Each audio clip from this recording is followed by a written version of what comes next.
All right, coaches, Mike Kuchar, www.xandolabs.com. Our thanks goes out to Coach Justin Isk, the offensive line coach at Fort Hays State University, for putting together some of these video clips for us on how he identifies pressure, pre-snap pressure, and what he teaches his offensive linemen in reacting to these pressures. So we're going to go through a few of these here. We're going to just get the end zone shot for you. And I'll tell you exactly who we're looking at, and Coach Isk has documented each of these so we can actually take a look at some coaching points here. And Coach, the entire version of the full-length clinic report is available to our insider members at xandolabs.com. We're going to show you an abbreviated version of these clips here, but we have all our research reports, special reports, game film library, and drill film library online if you're an insider member. We're going to take a look at the center right now. Okay, blocking a twist. He's got a zero technique nose guard. Usually it's going to be what Coach Isk calls a post step, and Coach Isk talks about 4 different types of sets versus leverage points. Okay, so right now the coaching point here is once you're going to get this type of stunt is not to chase air. Watch how that center does not chase air. So many young players start to work. He's working in combination with his guard. He doesn't want to commit to that penetrator. He's going to be able to get his eyes back on the looper. And again, he doesn't see it right now, but as this comes into the screen, he's able to be patient, okay, and pick up that looper here and to avoid any type of pressure on the quarterback. And the post snap is the midline of the defender, as Coach details in the full-length clinic report. Again, we're looking at the center here, same team. I believe this is Central Missouri. Got an odd front here. Okay, looking at the center technique. Okay, so now once that goes away, it's not a pure man protection. Okay, so once that nose technique goes away, he's got to have big eyes, as Coach calls, and he's got to move his feet before his hands. So his feet are going now. If something comes in, he's got to anticipate something coming out, and he's able to match that penetrator right there. Okay, but a good post step, keeping his shoulder square.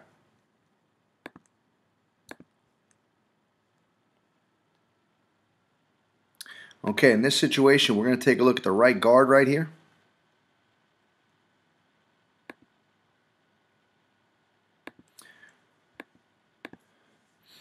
Okay, so in this situation, we have a penetrator and a looper. You have a TE stunt where the 5 techniques coming in to penetrate and the 3 techniques going to be the looper. That guard has to snap his eyes outside. Once he sees that looper or that, he's got to be able to snap his eyes right outside for penetrator. Okay, now the coaching point on the right tackle, as Coach mentions here, is that he has to carry penetrator to stay square until he sees the looper. That's the coaching point there. He's got to help his guard. He's got to carry the penetrator until his vision sees the looper in this situation. He's got to almost force the exchange. You hear a lot of offensive line coaches talking about forcing the exchange, pushing your player off so you can take care of the looper. That's what this tackle does right now, and he's able to do so here and pick up that. So pretty good job by both the tackle and guard taking care of that exchange.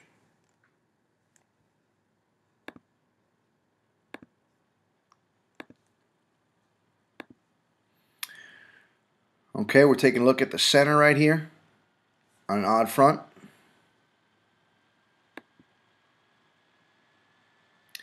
Now you're going to see a little example of a chop here, so watch how this develops. Okay, so right now he's working that side of the gap protection scheme. You can see right now, you're going to see the looper, okay, coming across right into that A-gap. Okay, just simple chop block. Could be done at the line of scrimmage at any level, high school coaches. Good way to slow him down.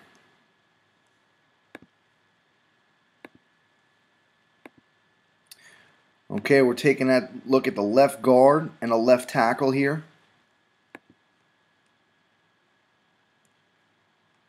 You're going to have a 7 and 1 technique here.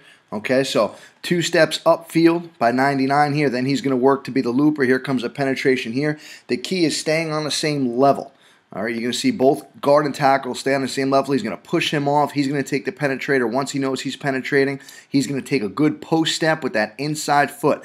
The key in stopping the penetrator, according to Coach Isk, is stopping with the inside foot and getting to the midline as an aiming point.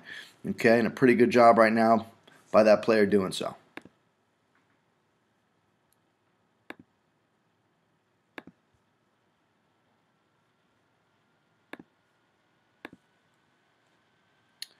Okay, looking at the right guard here. And actually, you can take a look at both tackles as well.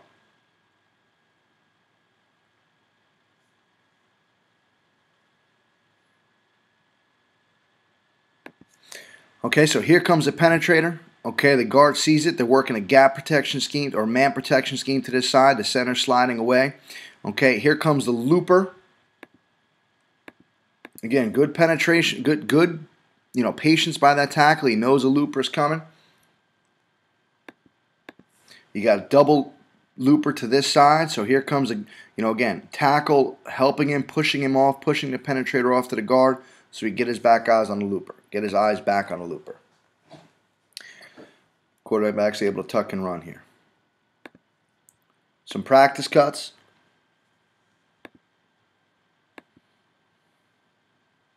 Okay, now I'm going to take a look at the left tackle here. This is a gap protection scheme to the field side. I want you to take a look at the left tackle.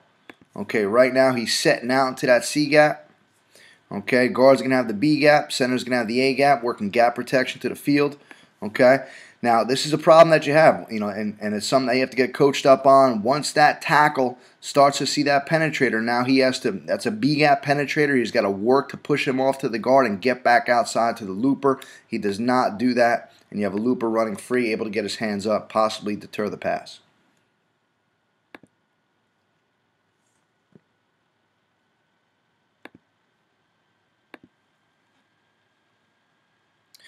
Okay, we're going to take a look at the left guard and left tackle here. Now you're going to have a twist. Defensive line, first level twist. Very hard to defend unless they're coached up the right way. Okay, so here comes a twist. Getting hard two upfield steps. Okay, but now this is a man protection. So they're going to level off the twist. Okay, they're able to just coach it up, pass it off to each other, stay on the same level. Coach Isk made a big point in talking about in-man protection schemes. When you get that twist, you have to stay on the same level to be able to communicate that. It's different than a gap scheme when you have the center tied into protection.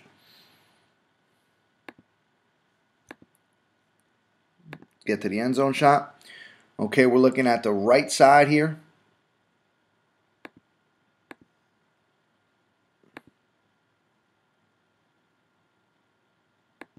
Out front, there's the twist. Again, man protection, staying on your levels. Staying on the same levels on the line of scrimmage. Crossing things off. Quarterback's able to tuck and go. And again, coaches, we have plenty more clips involved here by Coach Isk. If you want the full narrated clips version and the full-length clinic report, you can do so by becoming an XNO Labs Insider member today at www.xandolabs.com.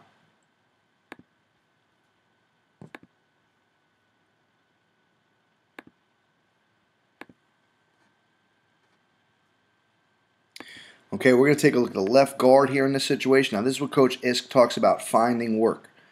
Okay, if there's nothing in your gap, find work. Right now, it's a gap scheme. Okay, center's going to take the front side A gap. That guard's responsible for the front side B gap. Nothing in his gap. Why not go bang? And our coaches have different terminologies for this. All right, go bang the nose.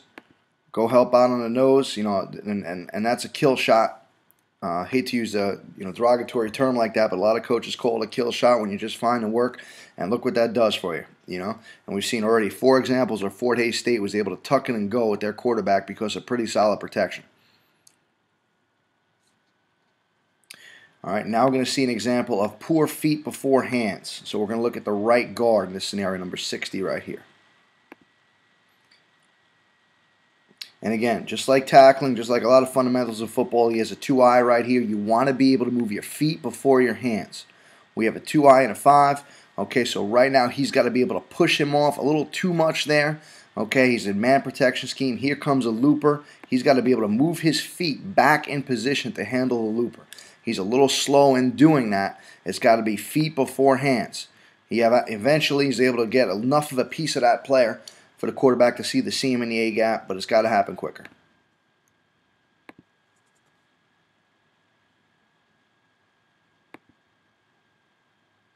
Okay, we're going to take a look at the right guard here. You're going to have a tackle twist.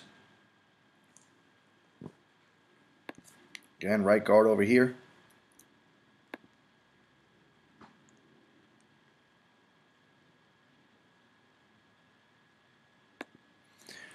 Okay, again, man protection. His man's going away. He's got to move his feet before his hands and be able to see that looper. Stays on the same level. Again, staying on the same level. Don't get depth. The more depth you get, okay, the more the pocket's going to collapse. And he's able to stay there with pretty good depth and pick it up. I do want to show you a couple more here, coaches. We have a variety of clips here.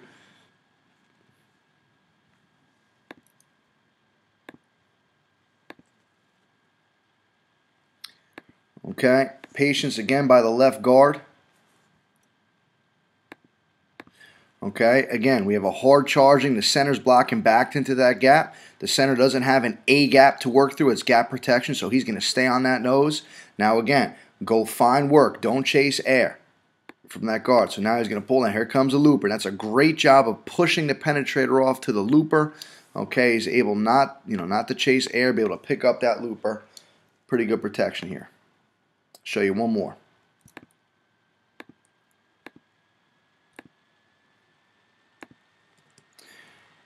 Okay, we're going to take a left guard. Now, this is a good example of the midline aiming point. Okay, so here's the left guard. Our eyes are on him right now. Okay, again, working gap protection to the field. Here comes, looks like a penetrator here. Okay, he's going to pass it off right to the center. Center's working at his A gap.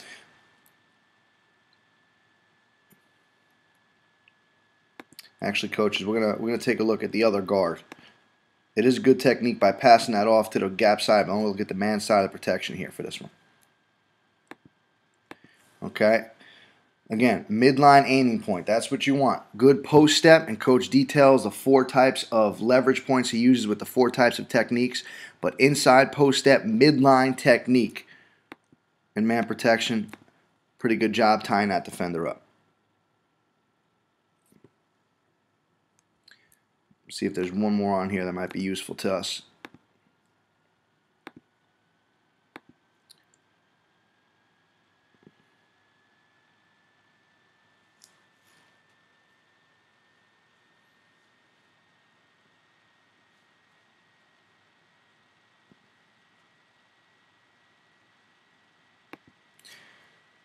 Okay, gap protection to the field, working their gaps. Pretty good job holding up any type of slants. Ball's out right away. So, coach is just giving you a good example and good ideas of how to block twists and how to block slants. I know right now, okay, some programs are doing more of it than others, but we were always curious in terms of the most effective way to block these twists and slants and how to teach your players how to do so. So our special thanks goes out to Coach Isk at Fort Hays State for putting together a full-length clinic report for us and a video that corresponds with it. Good luck this season, coaches.